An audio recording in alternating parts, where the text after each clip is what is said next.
ማእኸል መዘክር ሰማዕታት ተሕፈሮም ትግራይ ንምህናጽ ብፕሬዝዳንት ጊዜያዊ ምምሕዳር ትግራይ ጀነራል ታደሰ ወረደ እምነሰረት ተነቢሩሉ።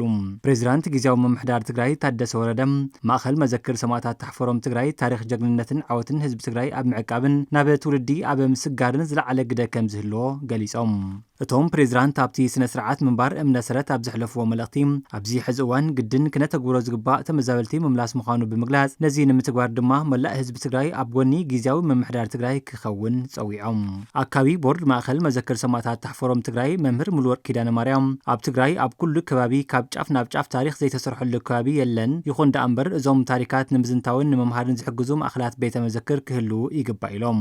ብምዃኑ እዚ ማእኸል መዘክር ሰማዕታት እውን ናይ ሕዚ ይኹን ናይ ቀደም ጀጋኑና እንዝክረሉን እንመሃረሉን ታሪኽና ናብ ረብሓ እንቕይረሉን ክኸውን ኢሎም።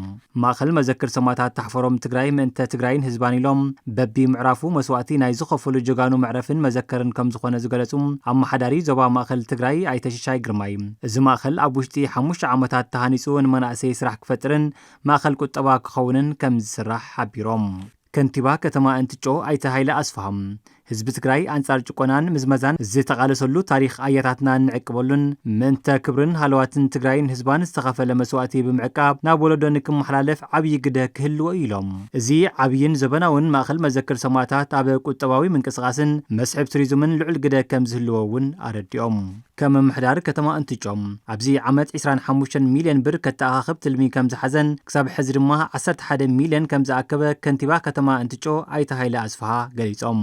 ቀጻሉ እውን ህንጸት ተጀሚሩ ክሳብ ዝዛዘም ህዝብን ምምሕዳርን እታ ከተማ ኩሉ ዓይነት ድጋፍ ከም ዝገብር ኣገንዚቦም።